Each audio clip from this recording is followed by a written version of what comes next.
பரிசுத்த வேதாகமத்தில் ஒரு எத்தியோப்பிய மந்திரியின் மனம் திரும்புதலை பற்றி வாசிக்கிறோம். சுவிசேஷத்தின் முக்கியத்துவத்தை உணர்த்தும் ஒரு அழகான நிகழ்வு. 13 வசனங்களில் சொல்லப்பட்ட இந்த சம்பவம் மிகப்பெரிய மாற்றத்தை எத்தியோப்பியாவில் ஏற்படுத்தியது என்று தான் சொல்ல வேண்டும். யார் இந்த மந்திரி?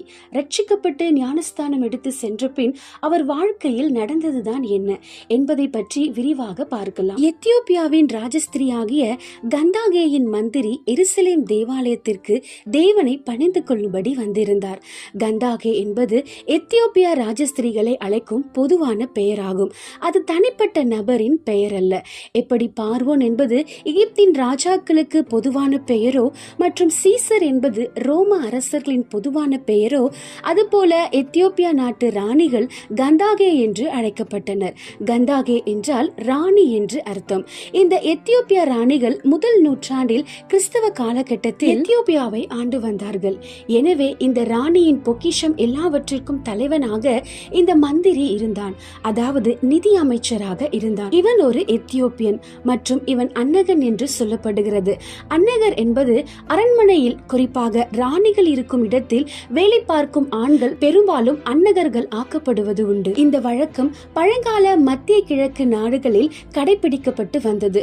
ரோம், சீனா, கொரியா, தாய்லாந்து ஆகிய நாடுகளில் அரண்மனையில் வேலை பார்க்கும் ஆண்கள் அன்னகர்களாக ஆக்கப்படுவது உண்டு. இதை பற்றி இயேசு மத்தேயு 19:12 கூறியிருக்கிறார். பிறப்பால் ஒரு எத்தியோப்பியனாக இருந்தும் இவர் எதற்காக தேவனை பணிந்து கொள்ளும்படி எருசலேமுக்கு வந்தார் தெரியுமா?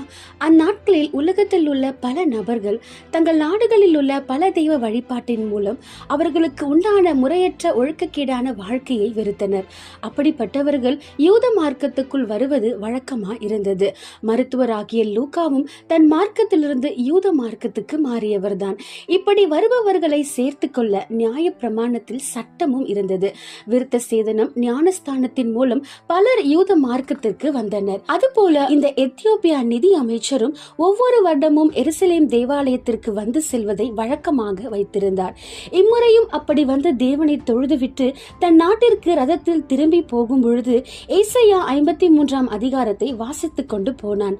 வாசிக்கும் உட்கருத்து அவனுக்கு புரியாவிட்டாலும் சத்தமாய் வாசித்துக் கொண்டு போன அவன் ஆர்வத்தை தேவன் பார்த்தார். நாமும் ஆர்வமாய் வேதத்தை மறைந்திருக்கும் பல மறைப்பொருளையும் ஆவியானவர் வெளிப்படுத்துவார்.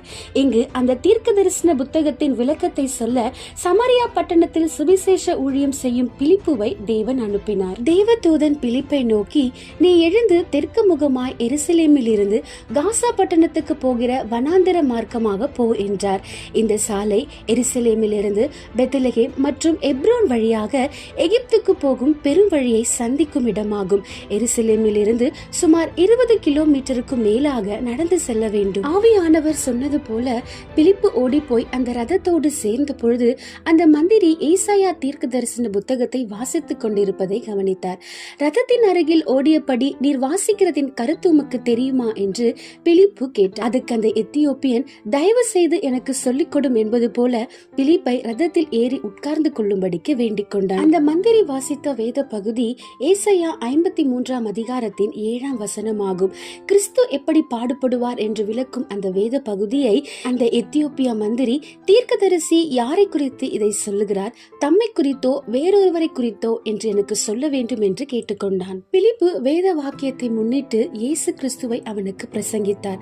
பின்பு வழியை போய்கொண்டிருந்த பொழுது தண்ணீர் உள்ள ஓரிடத்தில் வந்தவுடன் அந்த மந்திரி, இதோ தண்ணீர் இருக்கிறது, ஞானஸ்தானம் பெறுகிறதற்கு தடை என்ன என்றான். பிலிப்பும் மந்திரியும் எப்படியும் 1 மணி நேரத்திற்கு மேலாக உரையாடி இருக்க வேண்டும். இல்லாவிட்டால் கிறிஸ்துவின் சுவிசேஷத்தை ஏற்றுக்கொள்வதற்கான ஞானஸ்தானம் என்கிற சத்தியம் அவனுக்கு தெரிந்திருக்க வாய்ப்பில்லை. பிலிப்பு தனக்கு கிடைத்த வாய்ப்பை பயன்படுத்தி சுவிசேஷத்தை முழுவதும் பிரசங்கித்து விட்டார். மந்திரியின் வேகத்திற்கு ஈடு கொடுத்து பிலிப்பும், நீர் முழு இருதயத்தோடு விசுவாசித்தால் தடையில்லை என்றார். அப்பொழுது அந்த மந்திரி, இயேசு கிறிஸ்துவை தேவகுமாரன் என்று விசுவாசிக்கிறேன் என்று சொல்லி ரதத்தை நிறுத்த சொல்லி ஞானஸ்தானம் பெற்றுக்கொண்டார். இந்த மந்திரி ஆண்டவரை ஏற்று ஏற்றுக்கொண்டவனாய் புது சிருஷ்டியாக எத்தியோப்பியா தேசத்திற்கு திரும்பி சென்றான். அங்கு சென்ற பின் கந்தாகே ராணியிடம் தான் ஏற்றுக்கொண்ட கிறிஸ்துவின் நற்செய்தியை அறிவித்தான். அதனால் அவளும் கிறிஸ்துவை ஏற்றுக்கொண்டாள். மேலும் அநேகருக்கு எத்தியோப்பியாவில் சுவிசேஷத்தை சொல்லி கிறிஸ்துவண்டையில் வழிநடத்தினான். இந்த மந்திரி தான் எத்தியோப்பியாவின் முதல் பிஷப்பாக பொறுப்பேற்று ஊழியம் செய்ததாக சபை சரித்திரம் கூறுகிறது. அதுபோல அந்த எத்தியோப்பியா ராஜஸ்திரியும் இந்த மந்திரியின் மூலம் இயேசு கிறிஸ்துவை அறிந்து அவரை ஏற்றுக்கொண்டதாக all the woman of the Bible கூறுகிறது. மிகப்பெரிய ஊழியத்தை சமாரியாவில் செய்து கொண்டிருந்த சுவிசேஷகன் பிலிப்பு தேவதூதனின் கட்டளைக்கு கீழ்ப்படிந்து வனாந்திர மார்க்கமாய் போன மந்திரியை சந்தித்து சுவிசேஷம் சொன்னதின் பலன் பெரிய அறுவடையை கொடுத்தது. பிலிப்பு மூலம் மந்திரியும் மந்திரியின் மூலம் கந்தாகே ராணியும் எத்தியோப்பியா தேசத்தில் உள்ள அநேகரும் ஆண்டவரை ஏற்றுக்கொண்டார்கள். நாமும் கூட ஒரே ஆத்துமா தானே என்று அற்பமாய் எண்ணாமல் ஊழியம் செய்வோமானால் அது நூறத்தனையாய் பலன் கொடுக்கும் என்பதில் சந்தேகமில்லை. சமயம் வாய்த்தாலும் சமயம் வாய்க்காமற் போனாலும் தேவனுடைய வார்த்தை குறித்து வெட்கப்படாமல் சுவிசேஷத்தை அறிவிக்க வேண்டும் என்று வேதம் சொல்லுகிறது அல்லவா? மேலும் பல தகவல்களுக்கு தமிழ் பைபிள் ஃபேக்ட் சேனலை சப்ஸ்கிரைப் செய்து கொள்ளுங்கள்.